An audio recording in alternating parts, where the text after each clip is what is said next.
ndakuramukije amahoro y'Imana aganze umutima wawe kandi umugisha uhoraho ube kuri wewe. Uyu munsi rero nateguye umurongo w'ijambo ry'Imana uri mu gitabo ca kabiri c'Abami, igice ca 22. Hariho inkuru ihari duhereye ku murongo wa mbere tukageza ku murongo w'indwi. Havuga inkuru y'ingene umwami Hosiya w'i Buyuda yasanishije urusengero.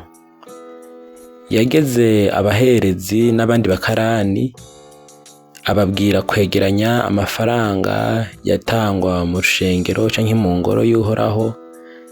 Ayo bagiye baregeranya n'ayagiye aratangwa, ababwira ko ayo mafaranga bakwiye kuyaha abajejwe gukora ibikorwa vyo ku ngoro y'Uhoraho, muri objectif canke ku ntumbero yo gusanisha no gusanura iyo ngoro aho yari yarasambutse, aho yari yarabomotse, bakongera bakahasana. Rero ngo ayo mahera bari bajejwe kuyaha cane cane abantu b'ababaji n'abubatsi bubakisha amabuye, ngayandi bakayagura imbaho n'amabuye abaje byo gusanura iyo ngoro. Ariko umurongo w'ijambo ry'Imana nagombye ko duhagarara ko uyu munsi n'umurongo uri ku murongo w'indwi uvuga ngo mugabo ayo mahera bahawe ntimuzorinda kuyabasuzumira kuko arabizigirwa.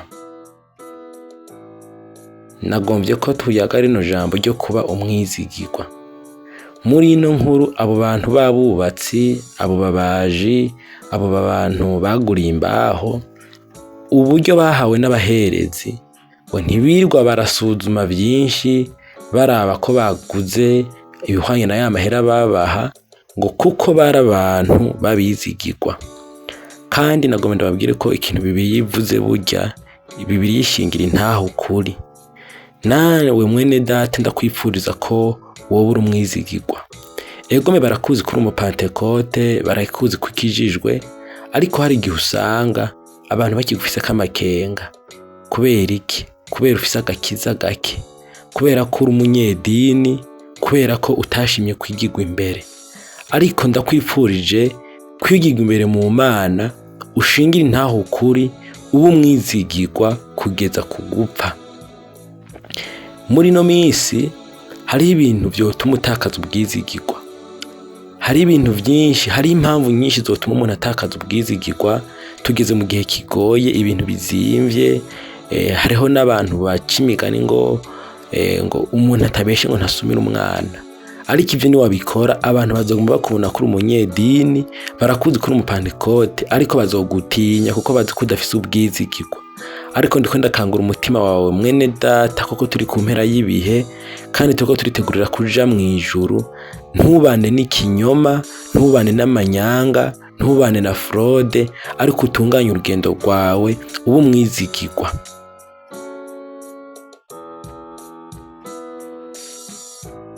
Nagomba ndakubwire ko ubwizigirwa buri uburyo bubiri. Urashobora kuba umwizigirwa imbere y'Imana kandi ukaba n'umwizigirwa imbere y'abantu. Nico ijambo ry'Imana ritugombako. Rero icyo ndiko ndakangura umutima wawe nkubwira ni ukudatakaza ubwizigirwa imbere y'Imana kandi ni ukudatakaza ubwizigirwa n'imbere y'abantu. Bibiliya iratwemeza neza ko Uhoraho atubona. Mbere ngo aratuzi, arasuzuma n'imitima, agasuzuma n'ivyiyumviro vy'imitima yacu. Vyumvikana neza ko atakintu twohisha Imana. None rero umwizigirwa imbere y'Imana mu vyo ukora, mu vyiyumviro vyawe, mu ngendo zawe zose, mu kazi ka misi yose, imbere y'abahambaye, n'imbere y'aboroshe, muri famiye, uko ukoresha amafaranga, uko uba imbere y'ishengero, uba umwizigirwa. Ibikorwa byawe byose ugaragara uri umwizigirwa imbere y'Imana. Kandi kugira ngo ubishobore kuba umwizigirwa imbere y'Imana, kwirinda icyaha, no kwirinda ikinyoma, no kwirinda ikintu kitari ukuri, icyo kintu cyose ukazirana naco, inzira yacu ukayibloka, ugakora ibigororotse, ugashingira intaho ukuri, ukirinda ikinyoma, ukirinda fraude, ukirinda amanyanga, ukirinda kubesha, ukirinda kwicira inzira, ariko ugashingira intaho ukuri. Ikigira kabiri, ntukwiye gutakaza ubwizigirwa n'imbere y'abantu. Nimba mwarahanye isango n'umuntu, nturishitse. Nimba ari ijambo wasezeranye, nturishitse. Nimba ari cyo wasezeraniye umuntu, ntugikore. Nimba ari cyo abantu bakwitezeko, ntugikore. Nimba ari cyo famiye kwitezeko, ntugishitse. Abo mukorana ari cyo bakwitezeko, ugishitse. Abo ukoresha hari cyo bakwitezeko, ugishitse. Ugumane ubwizigirwa imbere y'abantu kukugeza ku gupfa. Ubwizigirwa ni ikintu gikuru udakwiye gutakaza. Ni ijambo ry'Imana dusangiye kuri uno munsi. Umwami wacu Yesu Kristo aguhezagire.